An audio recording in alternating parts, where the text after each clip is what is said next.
দুই দিনের সফরে ঢাকায় এসেছেন মিয়ানমার বিষয়ক জাতিসংঘ মহাসচিবের বিশেষ দূত জুলি বিশপ। দায়িত্ব পাওয়ার পর প্রথমবারে ঢাকা সফর করছেন তিনি। শনিবার রাতে ঢাকায় পৌঁছান জুলি।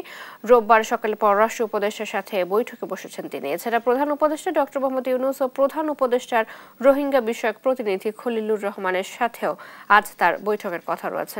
অন্যদিকে সপ্তাহের শেষ দিকে 3 দিনের সফরে ঢাকায় আসছেন জাতিসংঘের শরণার্থী বিষয়ক হাই কমিশনার ফিলিপো গ্রান্টি।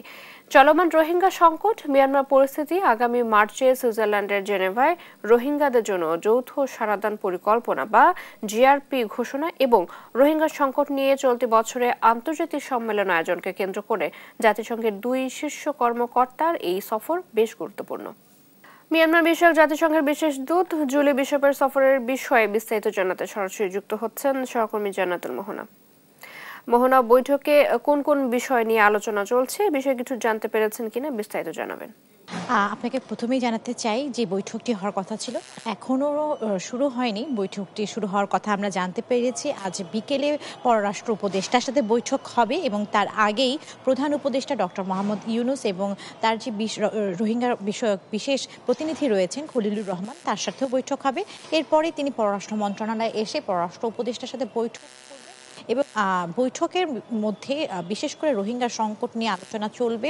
এছাড়াও রোহিঙ্গা সংকট ছাড়াও এই অন্তর্বর্তী সরকার যেই দায়িত্ব নেওয়ার পর থেকে রোহিঙ্গা প্রত্যাবর্ষণ ঠেকাতে তেমন কোনো বিশেষ পদক্ষেপ না নেওয়া লক্ষণীয় হয়, এর বিষয় নিয়েই তারা কাজ করবে এবং উত্তরোত্তর যে রোহিঙ্গা সংখ্যা বৃদ্ধি পাচ্ছে এবং এই মোকাবেলার পাশাপাশি আরেকটি বিষয় যেটি গুরুত্বপূর্ণ সেটি হচ্ছে যে মার্কিন প্রেসিডেন্ট ডোনাল্ড ট্রাম্প ক্ষমতায় আসার পরেই USAID থেকে যে ফান্ড বন্ধ করে দেওয়া হয়েছে, সেই ফান্ড বন্ধ করার ফলে রোহিঙ্গাদের উপর কি প্রভাব পড়ছে, কারণ ওই ফান্ডের অনেক অংশই রোহিঙ্গা নারী, শিশু এবং খাদ্য এইরকম খাতে ব্যবহৃত হতো এবং এখন বর্তমানে ওই খাতগুলোর কি ব্যবস্থা বা এর পরিপূরক হিসেবে অন্য কোনো কি ব্যবস্থা নিতে যাচ্ছে জাতিসংঘ, এবং এই বিষয় নিয়েই মোটামুটি আলোচনা হওয়ার আশ্বাস জানা গেছে।